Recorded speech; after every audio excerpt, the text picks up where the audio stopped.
啊！我件法寶俾你哋撞散咗啦。好對唔住啊，你有冇受傷啊？我冇受傷，係有啲痛啫。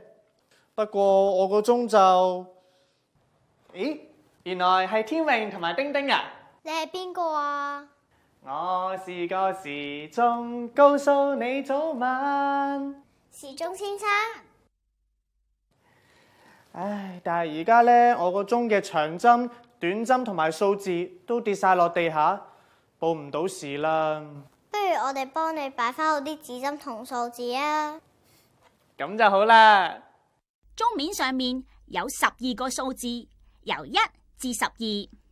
天榮，你將啲數字由細至大排好先啦。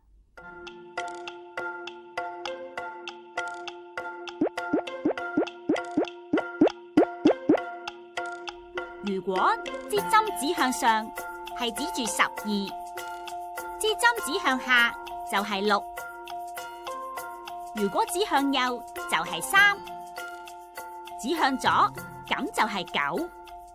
確定到頭先4個數字嘅位置之後，其餘數字由1開始順序放上去就得㗎啦。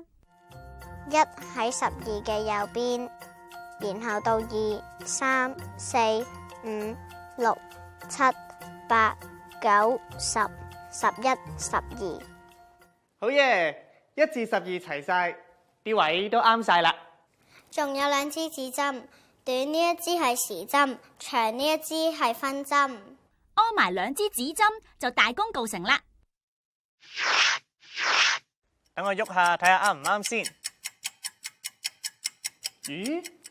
有乜嘢唔妥啊2支指針唔應該一齊行噶喎。天榮啊，可能係你安裝得唔好啊。你試下咧，將2支指針拆出嚟，再安裝過啊。好啊，得咗。再試下先。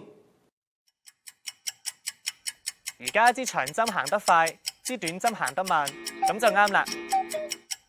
丁丁啊，你知唔知道鐘面顯示幾多點啊？唔知喎，天榮係教過我，個鐘面有12個數字，仲有時針同分針，但係我唔識得點樣睇時間啊。時鐘先生，不如你教下丁丁點睇時間啦。